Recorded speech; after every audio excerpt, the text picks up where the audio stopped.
আমরা মানুষকে পথ নির্দেশ দিয়েছি যে তারা যেন নিজেদের পিতামাতার সহিত নেক আচরণ গ্রহণ করে।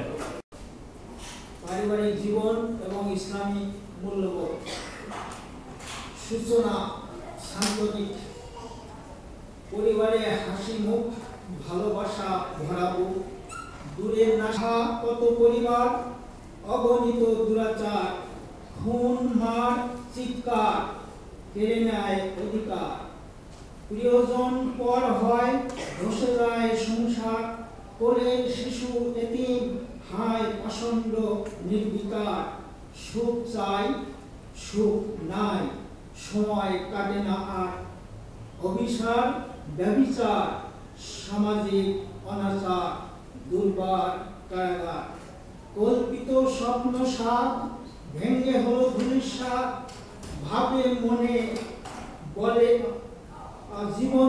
থ্যাংক ইউ ভেরি মাচ এবং জাযাকাল্লাহু খাইরান আমাদের সম্মানিত প্রেসিডেন্ট অধ্যাপক আলী আকবর সাহেব। তাকবীর, আল্লাহু আকবার, তাকবীর, আল্লাহু আকবার উপস্থাপন করেছেন। আমি মডারেটর। আসসালামু আলাইকুম সমবেত সুধী মণ্ডলী, থ্যাংক ইউ ভেরি মাচ। আমি মানে সিম্পল কিছু কথাবার্তা বলবো, তার জন্য মানে I don't deserve very much respect for that. দিন আগে এই সান ফ্রান্সিসকো বে এরিয়াতে একটা কমিউনিটি গ্যাদারিংয়ে আমি বলেছি যে আমি একজন হ্যাপি হাজব্যান্ড। সম্মানিত বাংলার বর্তমান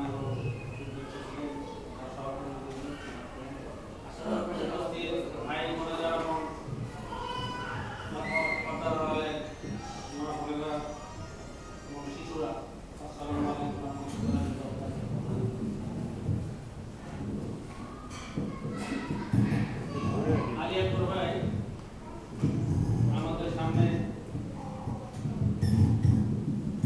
একটা দীর্ঘ উপহার দিয়েছেন, এরপরে তার উপর আমাদের বিভিন্ন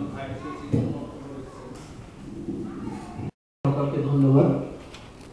আসলে এই জিনিসটা ইসলামকে যদি ধর্ম বলে তাহলে এটাকে ছোট করে দেখা হয়। ইসলাম আসলে একটা পরিপূর্ণ জীবন বিধান, is a full of life. ইসলামে পারিবারিক থেকে জীবন শুরু করে থেকে ধর্মীয় রাজনৈতিক সব কিছু আছে। আমাদের নিজস্ব প্রয়োজনের জন্য, বিশেষ করে আমেরিকায়, যেমন আমি আজকে আমার ছোট ভাই আনিস আসতে বলছে যে বাচ্চাদের যে দরকার, আমাদের বিশেষ করে আমরা যারা আমেরিকান থাকি, মাল্টি কালচারে বড় হই, আমাদের নিজস্ব প্রয়োজনের জন্য, ইহকালের পরকালের তো দূরের কথা, আমাদের ইহকালের শান্তির জন্য আমাদের ইসলামিক জীবন বিধান অত্যন্ত দরকার। মূল্যবোধটাকে ধরে রাখার জন্য পারিবারিক জীবনে ইসলামের চিন্তা চেতনা কিভাবে উজ্জীবিত করা যাবে, কিভাবে গ্রো করা যাবে, কিভাবে মেনটেন করা যাবে, এই জিনিসটা বোধহয় আমাদের আজকে যেহেতু সেমিনার, সেই ব্যাপারটা যদি আমরা একটু বিশদভাবে ব্যাখ্যা দেওয়া হতো, আলোকপাত করা হতো, তাহলে সেটা হয়তো যারা আমরা খুব বেশি ইসলামিক চর্চার সাথে জড়িত না, তারা হয়তো অনেকটা উপকৃত হতো। এই কারণে মোনার প্রতি আমার বেশ কিছুদিন থেকে একটা ইন্টারেকশন ছিল। আমি আজকে ওপেনলি বললাম, আমার কাছে মনে হচ্ছে তারা একটা সাথে জড়িত হয়েছে। সেটা আমি অনেককেই চিনি, আশরাফেরা আমার সবসময় বলতো, কিন্তু আমি সবসময় দূরে থাকতাম, দরকার নেই। আমার কাছে মনে হয় যেটা ধর্মীয় একটা এবং এরা এক্সট্রিমিটির কাজ করে, তোমার দেশকে তারা ভালোবাসে না। কিন্তু আনিস আসার পরে থিংস আর চেঞ্জ। সে এমন একটা সিচুয়েশনে নিয়ে গেছে আমাদেরকে, তখন আমি তাদের অনেকটা ভক্ত হয়ে গেছি, তাদের কাজে বলা, মানে আসলে মানুষের আকলাক এবং আমল মানুষকে নিয়ে আসে। তখন আমি তার মধ্যে আধুনিকতা দেখেছি। সে আমি দেখি যে হি রিপ্রেজেন্টস মুনা, এবং তার এটা সার্থকতা, যে জন্য আমার মতো লোক, আমি গঠন না ইয়েও না, কিন্তু আমার সেই একটা জড়তা ভেঙে গেছে। এর আগে একবার সেমিনার দেওয়া দিয়েছিল, আমি কোনো কারণবশত আসতে পারি না, পিকনিক আটকাচ্ছিলাম আর কি। যাহা আসলে এই ব্যাপারটা যেটা ইসলামিক মূল্যবোধ এবং পরিবার। আজকে আমরা একটি পারিবারিক ইসলামী জলসায় উপস্থিত হয়ে আমি আমার নিজেকে ধন্য মনে করতেছি, এবং আজকে যারা এই পারিবারিক জলসার আয়োজন করেছেন তাদেরকে আমি আন্তরিকভাবে ধন্যবাদ জানাই। প্রবাসের সকল মুসলমান ভাই বোনদেরকে আমি উদাত্তভাবে আহ্বান জানাবো আমরা যেন আমাদের ধর্ম ইসলামিক চেতনা থেকে আমরা সরে না যাই। আমরা আমাদের সন্তান, মা, বাবা, ভাই, বোন যারা জীবিত আছেন তাদের সবাইকে ইসলামী চিন্তার উপরে নামাজ, রোজা, হজ, যাকাত করার জন্য এবং সরাসরিয়ত মতো চলার জন্য, হালাল হারাম বেঁচে খাওয়া এবং নামাজ রোজা ঠিক মতো করার জন্য আমি আজকে সবাইকে উদ্যোক্ত আহ্বান জানাবো।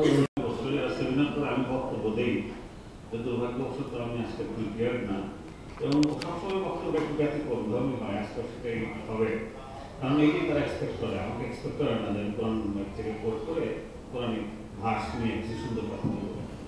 যা হোক, প্রফেসর সাহেব সুন্দর একটা বক্তব্য রেখেছেন, এরপরে কিছু বলা সত্যিকারের কঠিন ব্যবস্থা। তো আমি অন্য দিকে নিয়ে যাচ্ছি, প্র্যাকটিক্যাল দিক। বিসমিল্লাহির রহমানির রহিম। আসসালামু আলাইকুম। আজকে